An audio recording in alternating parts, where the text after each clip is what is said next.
Alors, bonjour tout le monde. On va recommencer avec notre signe de la croix dans la divine volonté pour nous remettre dans cette volonté adorable du Seigneur. Ô Père, que ta volonté qui s'est révélée en Jésus, par la puissance de l'Esprit Saint, règne en nous par Marie, Mère de Dieu. Esprit Saint, Sainte Vierge Marie, unissez-nous à Jésus à chaque instant, pour qu'ensemble nous puissions vivre dans le cœur de la très sainte Trinité, au nom du Père qui nous crée, au nom du Fils qui nous sauve, au nom de l'Esprit Saint qui nous sanctifie. Fiat, Amen, Alléluia. Alors, j'ai passé par d'une parole dans le bréviaire, puisqu'on est en temps de résurrection, comme l'a dit Richard tantôt. Alors, c'est dans Colossiens 3. Alors, la parole de Dieu est faite pour être méditée. Elle est faite pour qu'elle soit appliquée dans notre vie. Pas juste savoir, pas juste lire, mais vraiment que ça soit appliqué dans notre vie. Alors, Colossiens 3, 1 à 2. Vous êtes ressuscités avec le Christ. Recherchez donc les réalités d'en haut. C'est là qu'est le Christ, assis à la droite de Dieu. Tendez vers les réalités d'en haut et non pas vers celles de la terre. Si j'ai choisi cette petite parole-là, c'est un petit peu pour contrer tout ce qui se fait sur la Terre. Parce que sur la Terre, on entend dans les médias, à la télévision, partout, l'Internet, uniquement les nouvelles de la Terre et jamais les nouvelles de Dieu. Alors que Jésus nous dit de tendre non pas vers les réalités de la Terre. Alors, si notre regard est posé sur les nouvelles du monde, on a notre regard fixé sur les réalités de la Terre. Et Jésus nous dit bien qu'on est ressuscité avec le Christ, tendez vers les réalités d'en haut et non pas vers celles de la terre. Donc, il faut que ça soit une réalité, ça. Et puis, il y a des gens qui me disaient, bien, il faut s'élever de la terre pour être capable de voir avec les yeux de Dieu, voir avec le cœur de Dieu, voir avec, entendre la parole de Dieu avec les oreilles de Dieu, l'intelligence de Dieu, les pensées de Dieu. Puis il y a des gens qui me disent, comment on fait pour s'élever au-dessus du monde? Comment on fait? C'est aussi simple que de lire le livre du ciel. Plus vous lisez, plus le Seigneur vous élève. Puis à un moment donné, quand vous êtes rempli de cette lecture, rempli du livre du ciel, vous commencez automatiquement à penser comme Dieu, à réagir comme Dieu, puis vous êtes élevé au-dessus des valeurs du monde. Ça se fait automatiquement. Mais encore faut-il lire au moins 20 minutes le matin, 20 minutes l'après-midi, 20 minutes le soir pour que ça nous habite, que cette pensée-là puisse nous faire vivre pendant ces quelques heures-là. Une autre parole que j'ai choisie dans Jérémie 29, 11, parce que il y a plusieurs années, une vingtaine d'années, il y avait eu une mère des jeunes, en tout cas, je vais faire ce cours avec la parole Jérémie 2, 9, 1, 1. Alors, 9, 1, 1, on sait que c'est le numéro d'urgence. Alors, on peut dire que c'est la parole d'urgence que le Seigneur donne à tout le monde pour qu'on puisse sortir vainqueur de ces tribulations dans lesquelles nous sommes. Alors, c'est Dieu, Yahvé qui parle, c'est Jérémie 29, 11, alors 2, 9, 1, 1. Car je sais, moi, les desseins que je forme pour vous. Oracle de Yahvé. Desseins de paix et non pas de malheur. Puis il y en a beaucoup parmi vous qui disent, ben, tu sais, ou qui m'appellent puis qui disent, ah, ça va-tu mal, hein, ça va-tu mal? Ils ont perdu cette idée du plan de Dieu qui fait qu'au contraire, ça va très bien parce que Dieu va faire advenir son règne de paix sur la terre. Bien sûr, qui nous explique dans le livre du ciel les tribulations qui accompagnent parce que le monde est sans dessus-dessous, que tout le monde est énervé à gauche et à droite, puis le démon aidant, il nous fait comme des girouettes. Allez, mais ça va vite, vite, vite. Comme le disait une, elle dit, je perds le souffle, j'ai l'impression que faut tellement que je produise, que j'aille vite, puis bon, etc. On va parler de ça tantôt à la période de questions. Mais déjà ici, le Seigneur nous dit qu'il a pour nous des desseins de paix et non pas de malheur, pour vous donner un avenir et une espérance. Vous m'invoquerez et vous viendrez, vous me prierez et je vous écouterai. Vous me chercherez et vous me trouverez. Où? Dans la Bible. Dans le livre du ciel, c'est la parole de Dieu, c'est la Bible. Jésus qui est la parole, la vérité, le chemin, on le trouve dans le livre du ciel, nulle part ailleurs. Car vous me rechercherez de tout votre cœur. Alors, avec un désir ardent, un désir de tout votre cœur, de toute votre âme, de toutes vos forces. C'est comme ça qu'il faut désirer vivre dans la divine volonté. Je me laisserai trouver par vous. Voyez-vous, cette parole-là de Jérémie, qui était même dans l'Ancien Testament, est d'une importance totale à se souvenir parce que Dieu n'a pas on n'a pas été créé pour le malheur, mais pour la paix, pour le bonheur de vivre pleinement de sa divinité. Alors, je voudrais continuer ces bonnes paroles pour juste vous montrer à quel point notre âme, et c'est ce que j'espère quand le Cénacle va être fini, que votre âme va être remplie de foi, d'espérance et de charité, non pas de découragement, d'être à terre puis de dire ah, qu'est-ce qui arrive, qu'est-ce qui se passe. Parce que le démon, lui qui est un menteur et qui est le roi des ondes, se sert des ondes pour déjà vous faire un lavage de cerveau, vous dire ben qu'est-ce qui s'en vient là. Il vous dit déjà qu'est-ce qui s'en vient à l'automne pour vous mettre dans l'idée, pour que vous fassiez à l'idée. Enfin, je ne vais pas m'attarder là-dessus, mais je vais au contraire m'attarder sur les belles paroles d'encouragement de notre maman. On est content parce que le Cénacle, ce mois-ci, c'est le 28 avril, donc 3 jours après le 25 avril, où notre maman nous a dit ceci. Chers enfants, je vous regarde. Notre maman Marie, elle a toujours le regard fixé sur nous. Pas une seconde, elle ne nous laisse seuls. C'est comme une maman avec un jeune enfant. Elle a toujours, même si elle est au parc puis elle parle avec d'autres, elle a toujours un œil fixé sur son jeune pour être sûr qu'il est en sécurité puis qu'il fait les bonnes choses, qu'il tape pas le petit ami qui arrache pas le jouet du voisin, bon, des choses comme ça. Elle a toujours l'œil. Ben, notre maman qui est parfaite, la Vierge Marie, elle a toujours un œil, le regard de son âme fixé sur nous. Parce que nous sommes ses enfants et qu'elle veut nous donner tout ce qu'elle possède, tous ces biens qu'elle a acquis, toute cette monnaie divine, elle veut nous la donner à nous, ses enfants. Elle dit, je vous regarde et je vois que vous êtes perdus. Perdus parce que on écoute à gauche et à droite, perdus parce que on écoute les nouvelles de ce monde, on écoute tout ce qui va mal dans le monde, etc.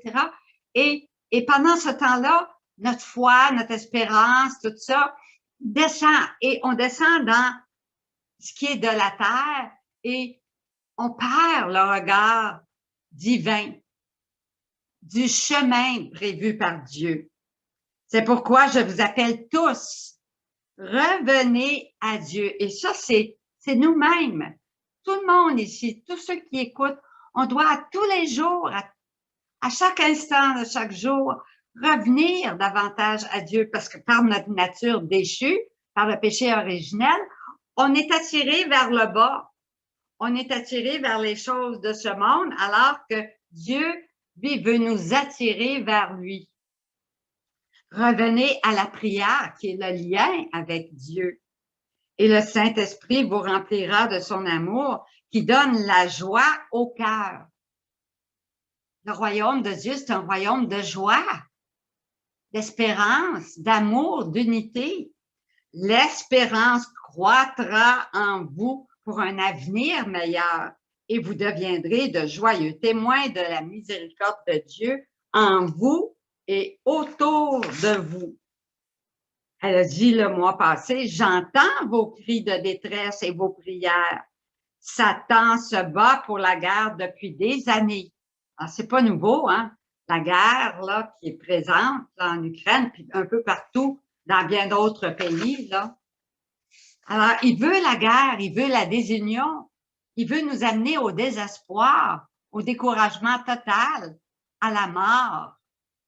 Les œuvres de Satan, ce sont des œuvres de mort. On demande à des gens à l'hôpital, des personnes âgées, on demande à la famille, voulez-vous qu'on lui donne la piqûre pour l'euthanasie finalement? On est dans une culture qui encourage.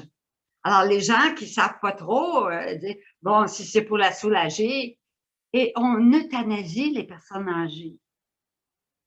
Alors que Dieu est pour la vie éternelle, que cette vie commencée sur la terre puisse se continuer éternellement avec lui, heureux avec lui.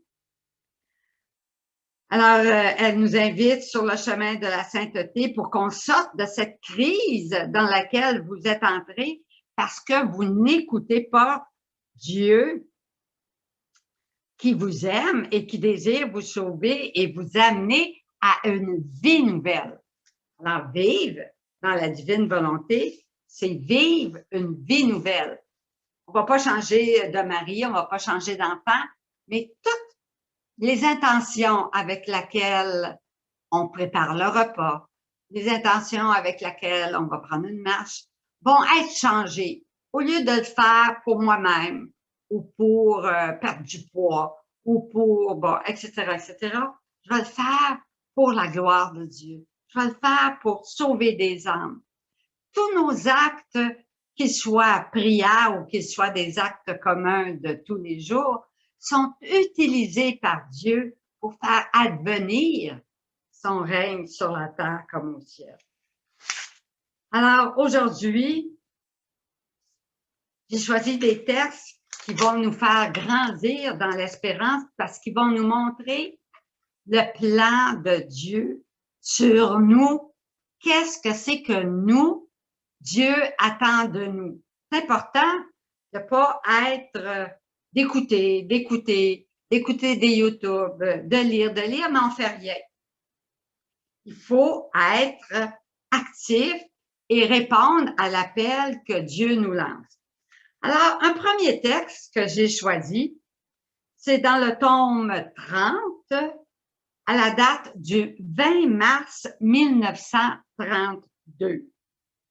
À la page, moi j'ai 170, où Dieu nous dit qu'il y a 3 conditions nécessaires pour obtenir le royaume de Dieu. C'est important de savoir ça. Tout le monde veut avoir le royaume de Dieu, vrai? Tout le monde veut vivre dans un monde de paix, d'amour, d'unité, de joie, de béatitude. Tout le monde veut ça. Mais Jésus nous donne les conditions. Jésus nous dit qu'est-ce que ça prend pour que le règne de Dieu arrive sur la terre comme au ciel.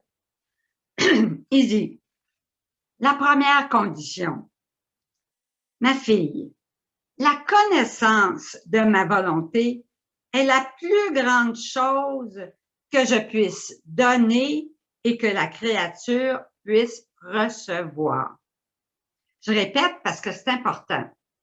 La connaissance de ma volonté. Et où on l'a, cette connaissance-là? On l'a en grande partie dans le livre du ciel. C'est le seul livre, les livres de Louisa Picaretta, qui nous révèle les désirs profonds du Sacré-Cœur de Jésus, qui nous révèle la vie intérieure de Jésus, que Jésus avait dans son humanité par sa divinité. Alors, tout ce qu'il a accompli par sa divinité dans son humanité. Et nous, on veut vivre en Jésus, par Jésus, avec lui, en lui. La connaissance de ma volonté est la plus grande chose que je puisse donner et que la créature puisse recevoir. Il n'y a rien de plus grand que le livre du ciel. Et son règne est la confirmation de son grand don. Alors, vous voyez bien qu'à l'heure actuelle, si on regarde la Terre, on n'a pas reçu d'une façon globale le don de vivre dans la divine volonté, puisque règne sur la Terre la confusion la plus totale, la violence, la guerre et tous les tribulations dues à la volonté humaine de l'homme contre l'homme qui fait aller sa volonté humaine contre la volonté de Dieu. L'accomplissement de sa volonté lorsqu'elle est connue. Il est donc nécessaire pour l'obtenir de la lui demander. En demandant, alors quand vous demandez au Seigneur, vous allez prendre une marche puis vous dites que ton règne vienne sur la terre comme au ciel. Dieu veut entendre cette oraison jaculatoire. Il veut l'entendre de tous ses enfants. Alors vous, au nom de toute votre famille, au nom de toute l'humanité, passée, présente, petite, vous dites que ton règne vienne sur la terre comme au ciel. Et vous le dites avec toute la conviction de votre cœur. C'est pas compliqué, ça. Tout le monde peut faire ça. Tout le monde peut se rappeler, on l'a dans le Notre Père, alors que ton règne vienne sur la terre comme au ciel. Et on répète ça avec tout notre cœur, tout notre esprit. Regardez bien ce que Jésus dit, ce qui se passe en nous pendant qu'on dit ça. En demandant ma volonté, sa volonté, la créature acquiert l'amour pour l'aimer. Alors peut-être que jusqu'ici, on avait plus d'amour pour nous autres, l'amour propre, l'amour de soi. Hein? Puis l'amour de Dieu, oui, mais comme certaines vont l'avoir remarqué dans les questions, qui s'aperçoivent que, ouais, l'amour de Dieu, il est bien petit, puis que finalement, c'est moi que je choisis souvent, puis que j'ai plus d'amour pour moi-même que j'en ai pour Dieu. Alors, ça va, en le demandant, ça va faire augmenter cet amour de Dieu. Je fais juste dire que votre règne arrive, et en même temps, ça fait augmenter en moi l'amour pour ce règne de la volonté de Dieu sur la terre. Elle acquiert les dons de sacrifice nécessaires pour la posséder. Dieu dit ici que pour posséder le règne de la divine volonté sur la terre, ça prend, il faut avoir une réserve, là, chacun, là, de sacrifices. Qu'on ait fait des sacrifices, qu'on ait donné nos fiat à Dieu, qu'on ait dit, oui, Seigneur, qu'il me soit fait comme toi tu le veux et non pas comme moi je le veux. Et puis que ça, c'est de la monnaie divine pour acheter la venue du royaume. Comprenez-vous? Alors, on met de la monnaie divine, puis quand tu vas avoir assez de monnaie divine de tout le monde, bien là, la balance entre la justice et la miséricorde, ça va se balancer, puis le règne de Dieu va pouvoir venir sur la terre. Alors, ça dit que non seulement elle acquiert le dos de sacrifice nécessaire pour la posséder et en demandant, le vouloir humain perd du terrain. À chaque fois que vous dites que ton règne vienne, Seigneur Jésus, sur la terre comme au ciel, que ta volonté soit faite sur la terre, mais vous êtes en train d'augmenter votre amour pour ce règne-là, puis ben, votre volonté humaine, sans que vous en aperceviez, elle perd du terrain. Vous faites rien d'autre que faire cette prière-là, puis votre volonté humaine, elle perd du terrain, puis la volonté de Dieu, elle gagne du terrain.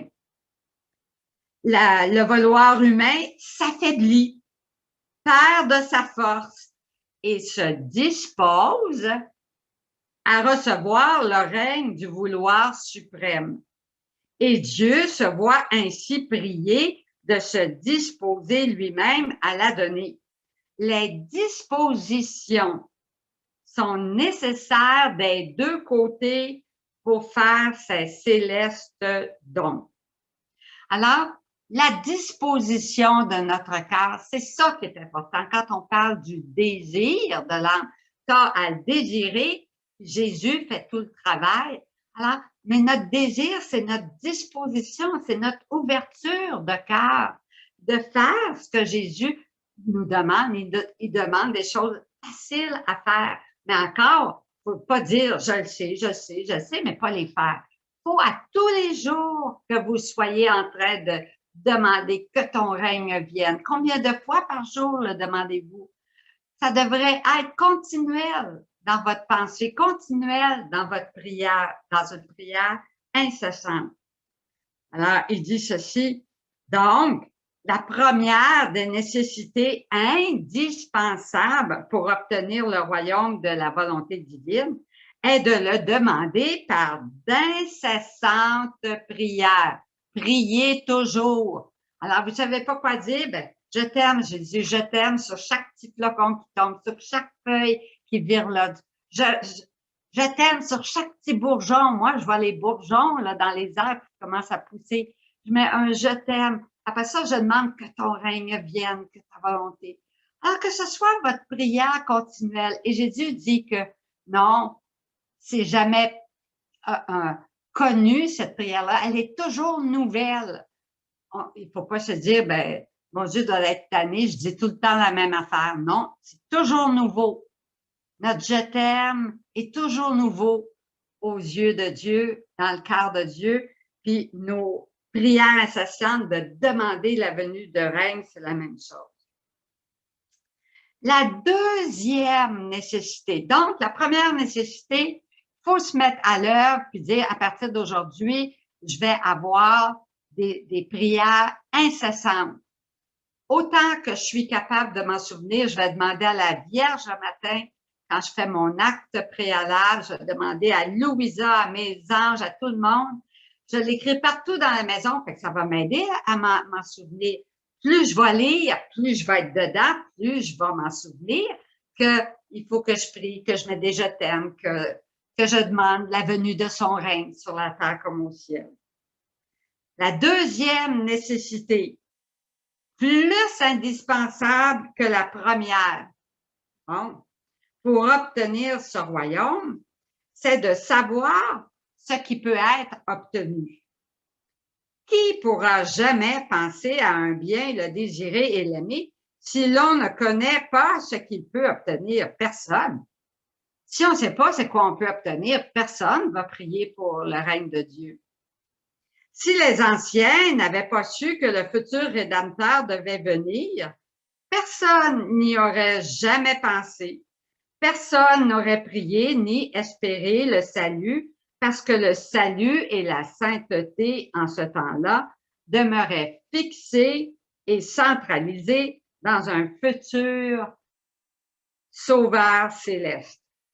En dehors de cela, il n'y avait pas d'espoir d'un bien.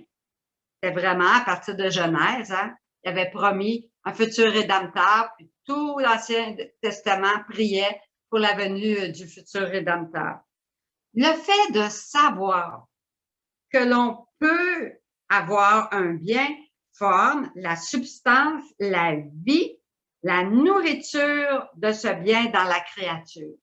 C'est le fait de savoir ce que Jésus va nous dire là, de là, les si nombreuses connaissances de ma volonté que je t'ai manifestées afin qu'on sache que l'on peut avoir le royaume de ma volonté.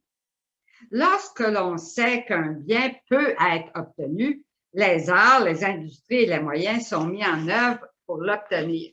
Il y a des gens là qui doutent de la venue du règne de Dieu, même si on leur a dit que c'était un décret divin et que c'était certain que ce royaume était pour arriver.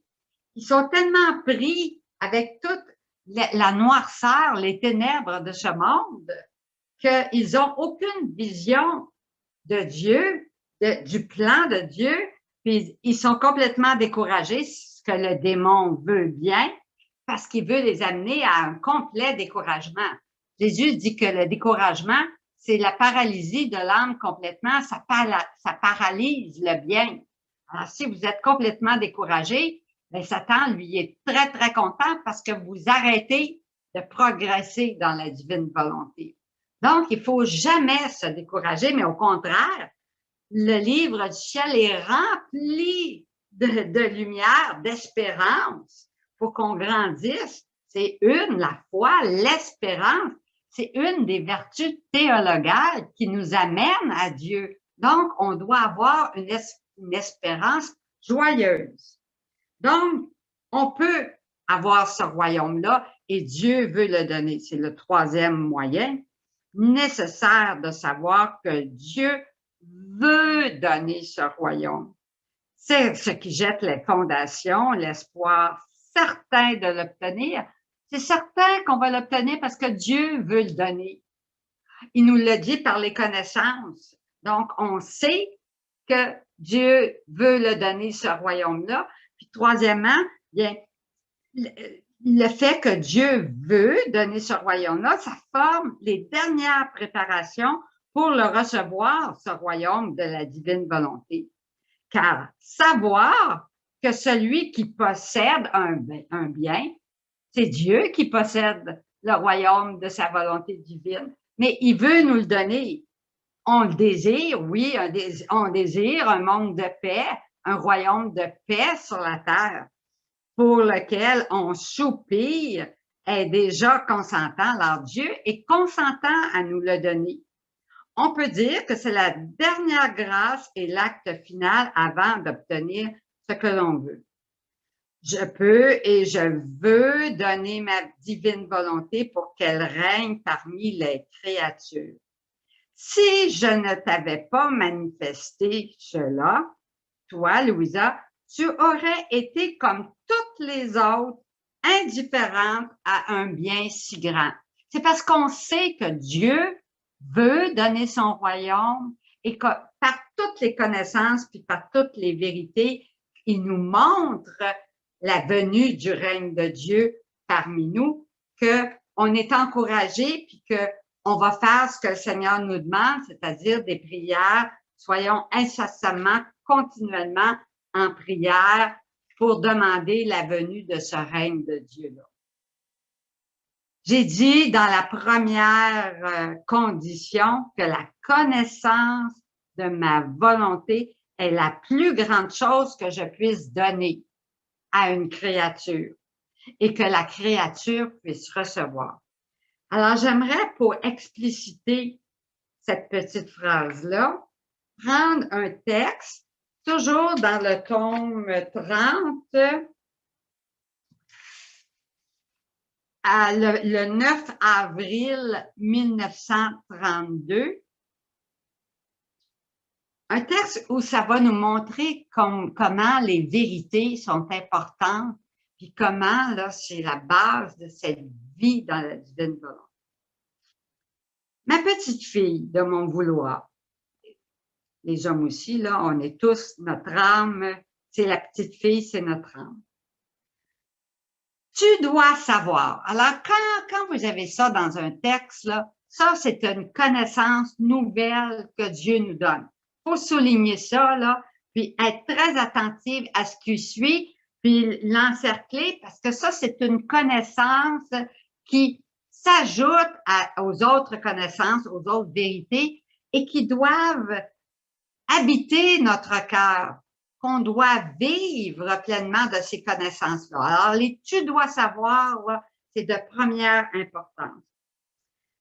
Tu dois savoir que si notre être suprême, okay, donnait à la créature, bon, là, Jésus, il parle à Louisa, là, si je donnais à la créature le ciel tout entier, le soleil, la terre, la mer, je donnerais tout ça à la créature. Dieu ne donnerait pas autant que lorsqu'il lui communique les vérités sur la divine volonté. On a reçu la création, les cieux, les arbres, la mer, enfin tout, comme un lieu pour habiter, pour que l'homme puisse être heureux. Alors, Dieu, en 6 jours, a créé tout l'univers, la création et la création de l'homme en dernier pour lui donner ce paradis terrestre pour qu'il puisse en jouir et qu'il puisse glorifier sans cesse l'amour du Père envers lui-même. Mais il nous dit ici que même si je te donnais le ciel tout entier, le soleil, la terre et la mer, je te donnerais moins que les vérités que je te donne dans le livre du ciel. Il explique pourquoi. Parce que toutes les autres choses, le ciel, les arbres, la mer, le soleil, resteraient à l'extérieur de la créature. Tandis que les vérités contenues dans le livre du ciel, les connaissances, ce qui sont si importantes pour être capable de vivre dans le royaume de Dieu, les vérités, elles, pénètrent les fibres les plus intimes de son être. Et je façonne le cœur. Alors, écoutez bien ce que Jésus dit, parce que quand vous lisez, vous n'êtes pas conscient de tout ce qui se passe dans votre cœur. Mais Jésus, ici, il l'explique clairement que quand vous lisez, qu'est-ce qui se passe? Hein? On a souvent dit, mais quand tu vas lire les vérités du ciel, Jésus va se tenir à ta gauche, puis il va éclairer ton intelligence pour que tu comprennes ce que tu es en train de lire. Il va toucher ton cœur pour que tu sois disposé à mettre en pratique ce que Jésus t'enseigne. Et là, il le dit d'une façon différente. Je façonne le cœur. Alors, tandis que les vérités pénètrent les fibres les plus intimes de ton être, je façonne ton cœur, tes affections, tes désirs, ton intellect, ta mémoire, ta volonté, pour les transformer tous en vie de vérité. C'est Jésus lui-même qui fait ça, là. C'est pour ça que nous, on le désire, mais que Jésus fait tout le travail. C'est là qu'il fait tout le travail. Je façonne le cœur, les affections, les désirs, l'intellect, la mémoire, la volonté, pour les transformer tous en vie de vérité. Non pas une vie de mensonge, cachée comme Adam et Ève après le péché, alors, mais une vie de vérité, une vie à la lumière de Dieu. En les façonnant, je répète, c'est Jésus qui le dit là, je répète les prodiges de la création de l'homme. Donc, voyez-vous, Jésus explique quand il a créé Adam, il nous a façonnés en même temps. On a tous été créés en Adam. On a tous été recréés en Jésus. Alors, pendant que on lit les vérités, Jésus, il nous transforme puis il répète les prodiges de la création de l'homme. Et avec le toucher de mes mains, écoutez bien ce qu'il dit, je détruis les germes du mal. On s'en rend pas compte, mais Jésus le fait. Plus on lit, plus Jésus détruit les germes du mal en nous. On s'en rend pas compte. Puis il dit, et je fais renaître la semence d'une vie nouvelle. Et ce, À chaque fois qu'on lit le livre du ciel, ce prodige de prodiges, Jésus le fait. La créature sans mon toucher et en la façonnant, la vie nouvelle que je lui rends. Tandis que le ciel, le soleil, la mer, n'ont pas la vertu transformante de former pour la créature un ciel, un soleil, une mer. Tout le bien se réduit à ce qui est extérieur et rien de plus. La création n'est pas à l'intérieur, elle est à l'extérieur de nous et rien de plus. Par contre, tu vois l'importance, la nécessité de tous ces biens que tu renfermes par toutes ces vérités qui te sont manifestées. C'est le ciel sur la terre. Dieu, au fur et à mesure qu'on lit, nous transforme, nous rapproche de lui, nous purifie, puis enlève le germe du mauvais, nos mauvais penchants, tout ça. Il le fait pendant qu'on est tout simplement en train de lire. C'est pas compliqué, ça. Alors, je vais continuer parce que Louisa a dit, OK, on a vu qu'il y avait 3 conditions pour obtenir le royaume. Qu'on le demande sans cesse par des prières incessantes. Deuxième, qu'on sache qu'est-ce que c'est. Alors, par le livre du ciel, Dieu nous révèle par les vérités qu'est-ce que c'est que ce royaume de Dieu sur la terre et en nous. Et troisième, que Dieu veut le donner et il dit que c'est l'heure maintenant, que l'heure est venue en nous donnant le livre du ciel pour qu'on puisse posséder de plus en plus ces vérités, ces connaissances et prendre possession du royaume de Dieu, c'est-à-dire être maître de toutes nos passions et recevoir de Dieu toutes ses qualités divines, être un être divinisé pleinement par la divinité de Dieu. Alors, Louisa, elle se demandait, mais est-ce que c'est certain, là, c'est certain que ça va arriver. Tu sais, elle avait comme plusieurs d'entre vous, là, des doutes. Oui, mais regarde, là, ça va tellement mal dans le monde, puis la guerre, puis ben là, on parle même d'une 3e guerre mondiale. Voyez-vous, ça, c'est une façon subtile au démon, là, déjà de vous mettre dans des peurs qui n'existent pas présentement, mais il fait surgir des peurs nouvelles, puis ah, peut-être qu'il va arriver ci, peut-être qu'il va arriver ça. Dieu jamais ne fait ça, au contraire, il veut nous remplir d'espérance, puis de vie, puis de lumière. Alors, c'est un texte que j'ai pris toujours dans le tome 30, un texte du 27 mars 1932, où Jésus nous donne l'assurance de la venue de ce royaume de Dieu sur la terre. Il dit, « Ma fille, les conditions absolues nécessaires et de la plus haute importance qui forment la vie et la nourriture pour assurer le royaume de ma divine volonté sont de demander de la créature les degrés et la continuité d'un long sacrifice. » Puis là, il parle de Louisa dans le texte que je vais lire.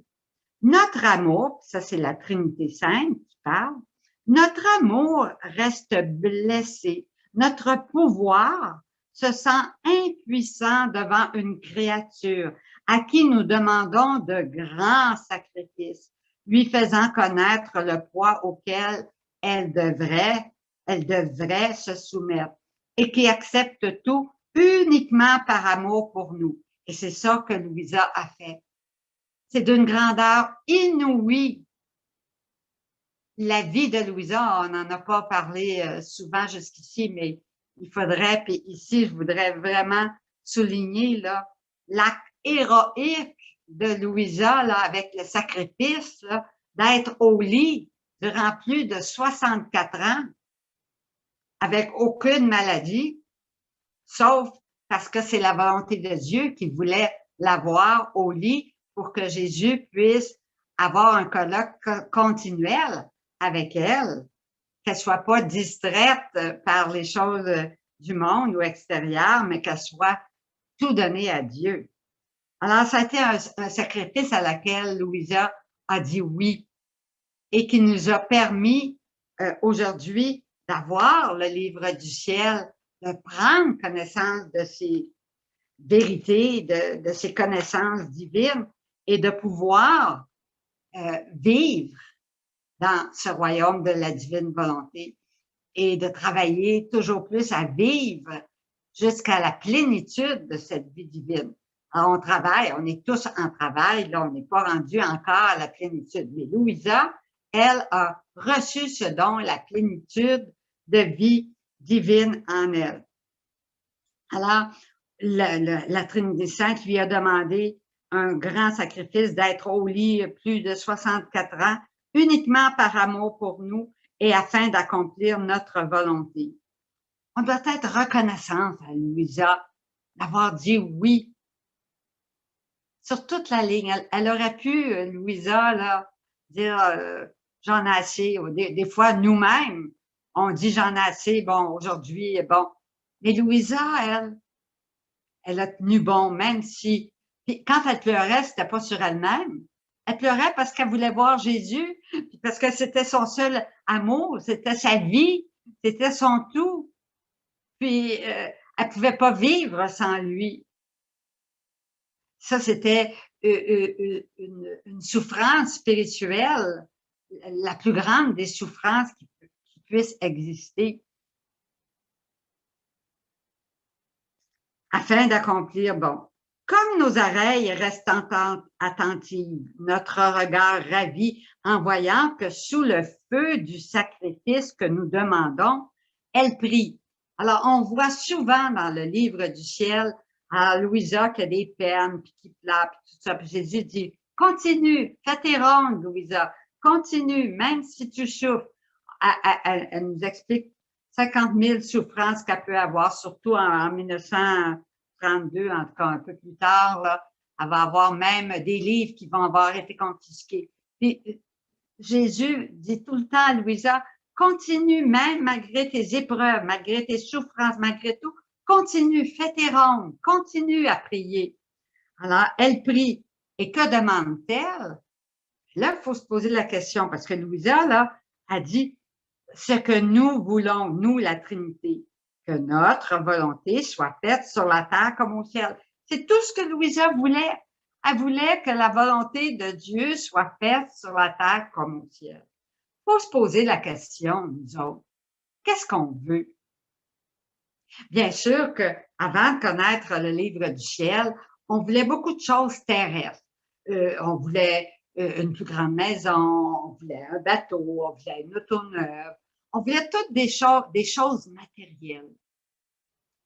Mais petit à petit, en lisant le livre du ciel, il faut s'apercevoir que nos désirs doivent devenir les désirs de Jésus et que sur la terre, ben, ça nous aide un peu. On a juste à regarder ce qui se passe sur la terre, puis ben, il n'y a pas grand-chose de désirs humains là, qui sont comblés, au contraire. Mais alors, nos désirs doivent devenir ceux de Dieu. On doit être préoccupé à ce que le règne de Dieu sur la terre vienne régner sur la terre comme au ciel. Ça devrait être notre première préoccupation puisque c'est la première préoccupation de Dieu.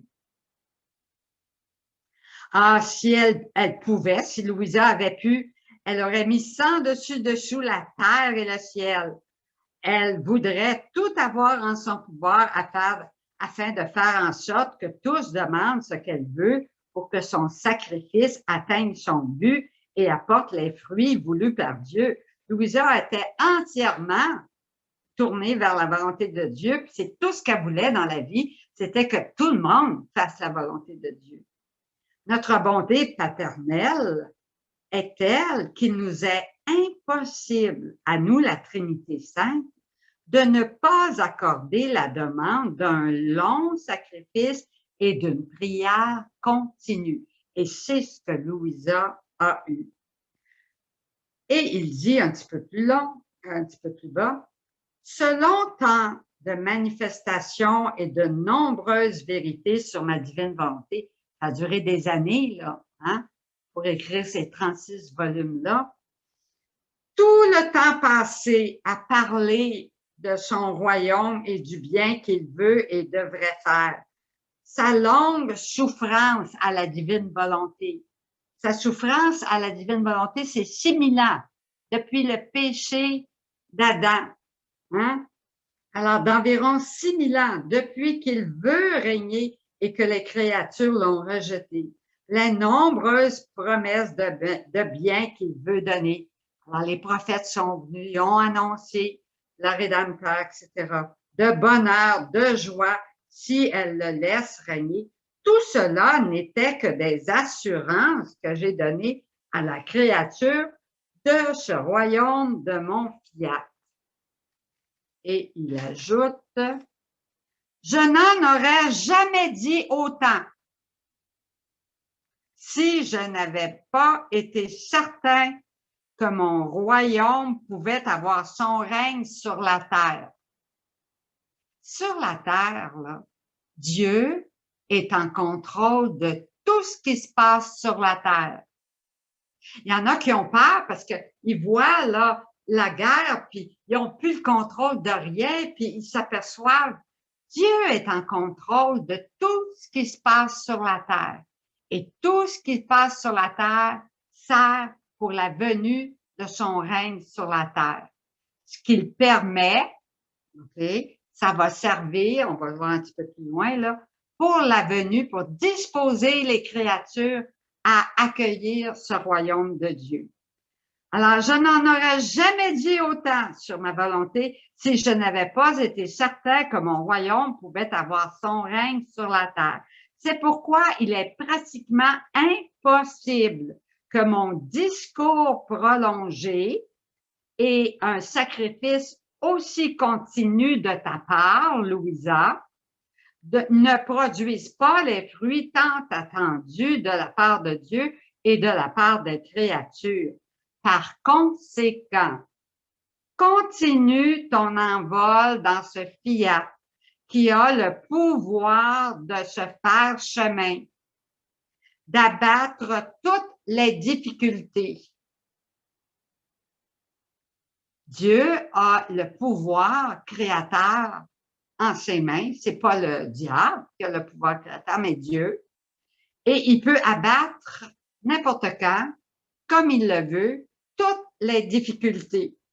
Et qui peut, par la force de l'amour, former ses amis les plus fidèles et ses défenseurs contre ses plus impitoyables ennemis. Et ça, les plus fidèles et les défenseurs contre les plus impitoyables ennemis, c'est vous autres.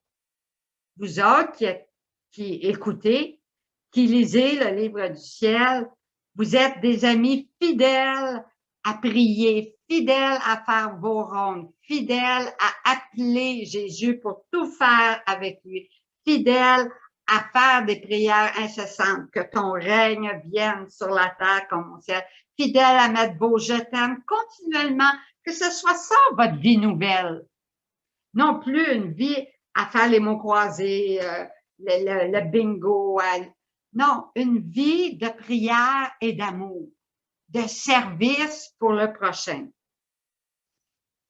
Alors, Jésus nous dit, il nous donne tellement un bel exemple. C'est tellement beau que je vais prendre le temps de le dire. C'est dans le tome, attendez là, 30, à la page 209, le 26 juin 1932. Sublimité et puissance du sacrifice. Puis là, écoutez ça. C'est quelque chose que vous avez déjà écouté, mais il faut l'écouter avec des yeux nouveaux, puis des oreilles nouvelles, puis un cœur nouveau. Je vous dis, là, après ça, là, on n'entendra plus jamais parler de Noé de la même façon. Il dit, ma fille, tout le bien de l'histoire du monde. Donc, on parle de l'histoire du monde entier. OK? Je suis dans le tome, je l'ai dit, 30, le 26 juin 1932. Tout le bien de l'histoire du monde est fondé dans le sacrifice demandé des créatures par ma suprême volonté.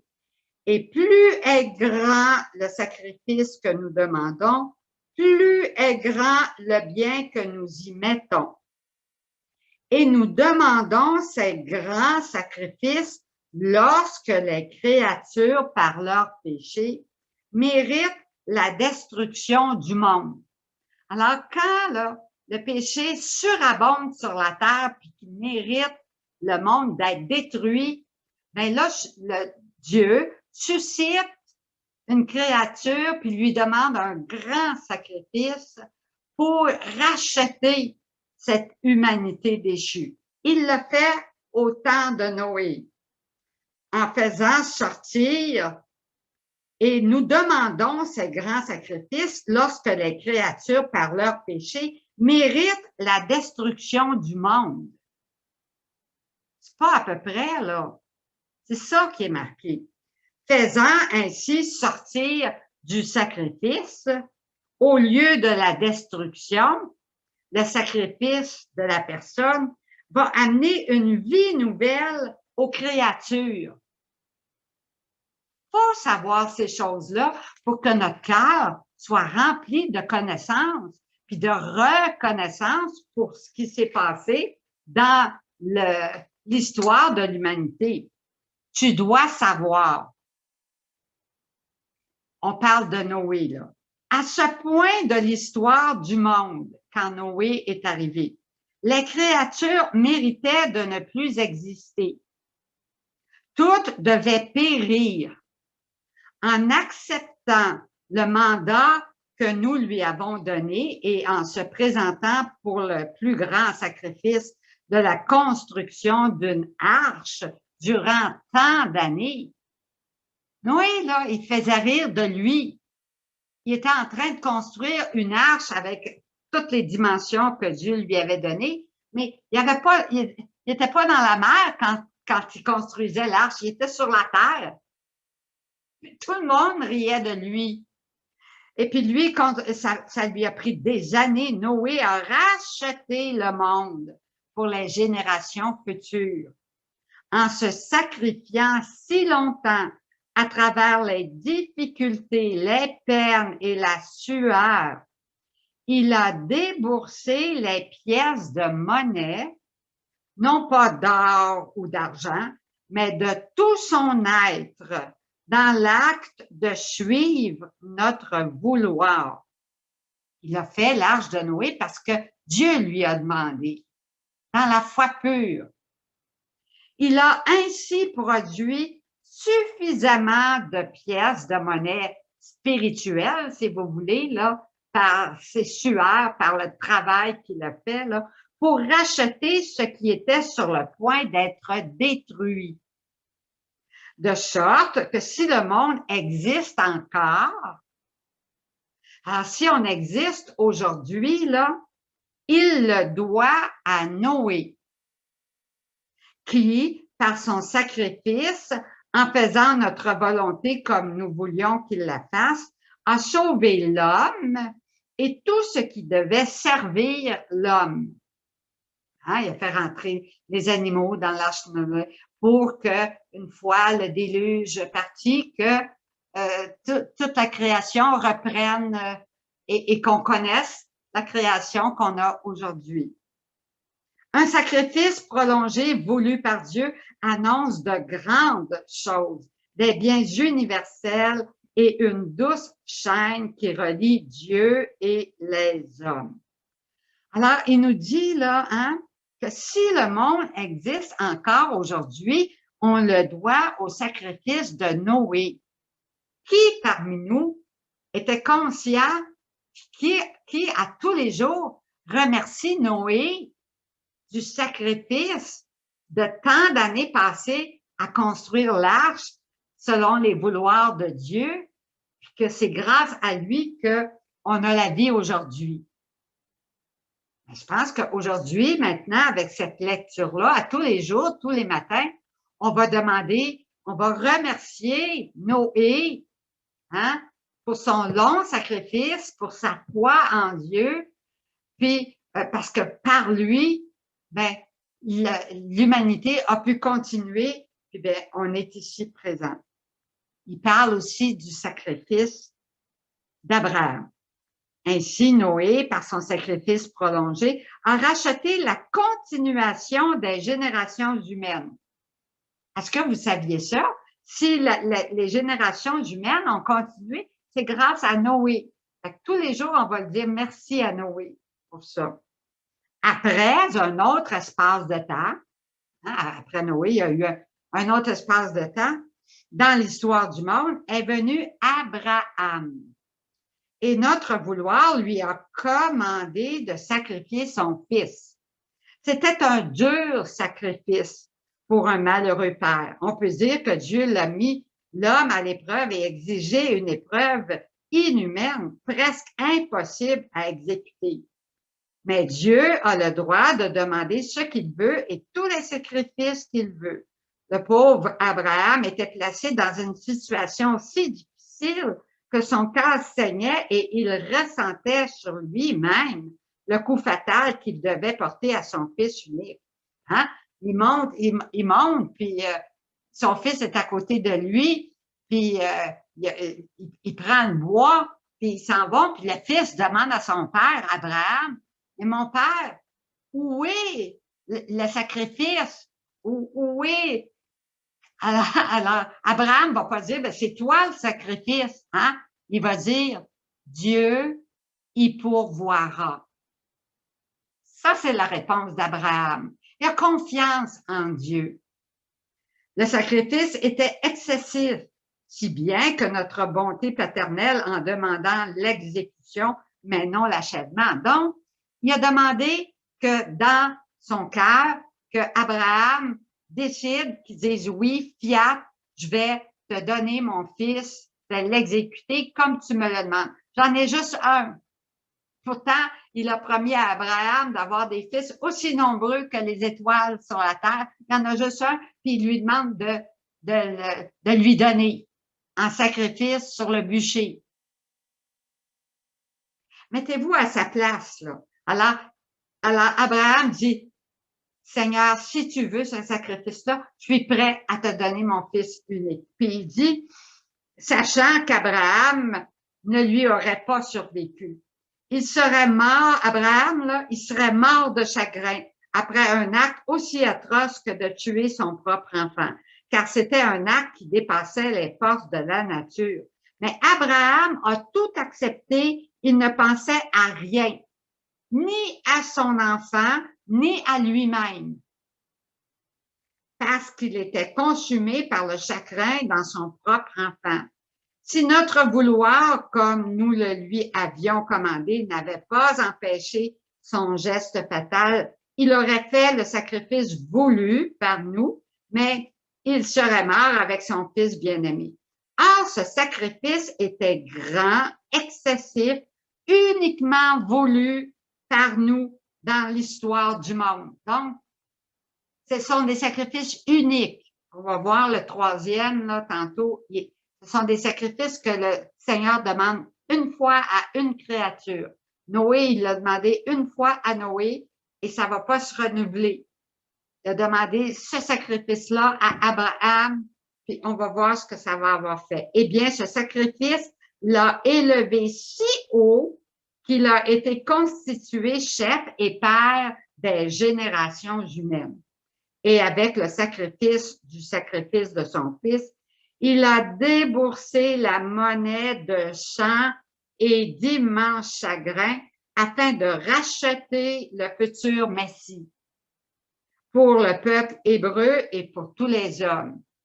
Alors, voyez-vous, Abraham, même s'il ne l'a pas fait, mais dans son fiat, dans son oui, c'était fait, c'était donné à Dieu. L'ange l'a arrêté, il ne l'a pas fait, mais son fiat était donné à Dieu. De fait, après le sacrifice d'Abraham, nous nous sommes souvent sentis parmi les créatures ce que nous n'avions pas fait auparavant. Le sacrifice possédait la vertu de nous rapprocher des créatures. Ensuite, il y a eu les prophètes jusqu'au Messie attendu. Puis là, je voudrais vous parler de Louisa. On en a parlé tantôt, mais je vais finir avec un petit texte. Alors, peut-être que vous, on va revenir la prochaine fois au sacrifice prolongé de Louisa, 64 ans au lit, qui nous a permis d'avoir le livre du ciel, puis de connaître ces vérités-là qui nous transforment, qui nous font nous approcher de Dieu, qui nous transforment de plus en plus en lui-même, en nous donnant sa divinité, puis en enlevant de nous le germe des passions et du mal. Alors, je voudrais finir avec un petit texte qui se trouve dans le volume 29, le 31 mai 1931. Pour vous encourager, Jésus dit ceci. Ma fille, il est certain que le royaume de ma divine volonté a existé sur la terre. Jésus vivait dans le royaume de Dieu, Marie vivait dans le royaume de Dieu. Donc, à Nazareth, c'était le royaume de Dieu était sur la terre. Hein? Alors, Jésus dit qu'il est certain que le royaume de la divine volonté a existé sur la terre puisque Marie et Jésus ont existé sur la terre. Et l'espoir est là, par conséquent, qu'il reviendra dans toute sa force. Notre maison de Nazareth était son vrai royaume et il n'y avait pourtant pas de peuple. Or, tu dois savoir, encore une fois, chaque personne, chacune de vous, vous êtes un royaume de Dieu. C'est pourquoi la créature qui laisse ma volonté régner en elle peut être appelée un petit royaume du fiat suprême. Elle est ainsi une petite maison de Nazareth, même si vous êtes toute seule. Hein?